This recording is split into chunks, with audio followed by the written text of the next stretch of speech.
আসসালামু আলাইকুম প্রিয় দর্শক, সবাই কেমন আছেন? আশা করি সবাই ভালো আছেন। আজকে আপনাদের জন্য নিয়ে আসলাম খিচুড়ি।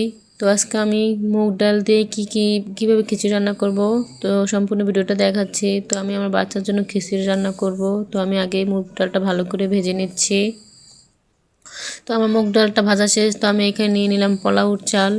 তো এইখানে যে চালটা নিয়েছি সেটা হয়েছে পোলাওর গুঁড়া চাউলটা। তো গুঁড়া চাউলটা নিয়েছি আমি। তো গুঁড়া চাউলটা নিয়ে এখন আমি এর সাথে দিয়ে দেব মুগ ডাল, দিয়ে দেব 2 চামচ মুগ ডাল, দিয়ে দেব এখানে মসুর ডাল 1 চামচ। তো আমি এখানে আরও 1 চামচ মসুর ডাল দিচ্ছি। তো 2 চামচ মসুর ডাল দিয়ে দিলাম। তো এখন আমি এগুলো ভালো করে মিশিয়ে নিচ্ছি।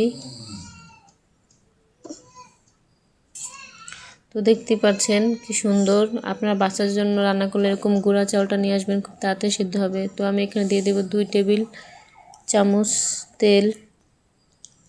আমি 2 চামচ তেল দিয়ে দিলাম এখানে।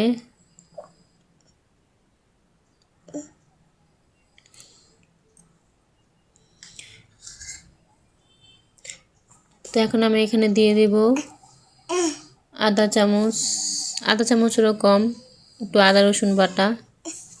আদা রসুন বাটাটা বাচ্চাদের জন্য, তো বাচ্চাদের জন্য আদা রসুন হজমের জন্য খুবই ভালো। তো এখন আমি এখানে দিয়ে দিলাম অল্প কিছু, মানে আধা চামচের কম লবণ, দিয়ে দিলাম পেঁয়াজ কুচি।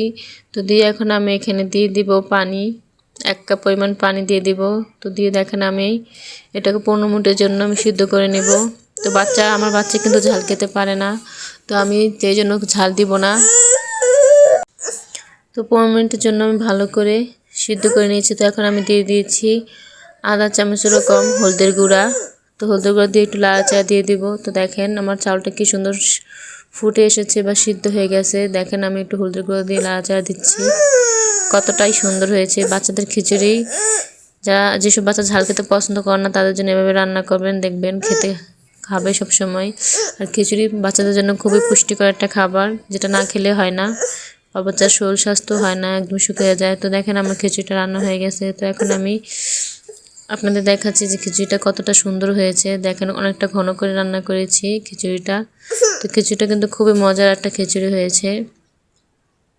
তো দেখেন আমি খিচুড়ি এখন পরিবেশন করব। তো আমি চামচ দিয়ে প্লেটে নিয়ে নিচ্ছি। আমার বাচ্চার ছোট একটা প্লেট আছে, সেই ছোট প্লেটে আমি নিয়ে নিলাম।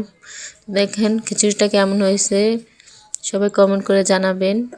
তো আমি কিন্তু প্রায় 5-6 চামচ খিচুড়ি নিয়ে নিয়েছি। তো আমার চামচটা ছোটো পরিমাণ অনুযায়ী আমি সব 5-6 চামচ খিচুড়ি নিয়ে নিয়েছি। তো দেখেন এখন খিচুড়িটা পরিবেশন করে আপনাদের দেখাচ্ছি কত সুন্দর সুস্বাদু এবং গরম গরম খিচুড়ি। তো আমার খিচুড়িটা যাদের যাদের ভালো লাগবে সবাই শেয়ার করে দেবেন, কমেন্ট করে দেবেন, লাইক করে দেবেন। সবাই ভালো থাকবেন। আজ খিচুড়িটা কতটা ভালো হয়েছে জানাবেন। আল্লাহ হাফেজ।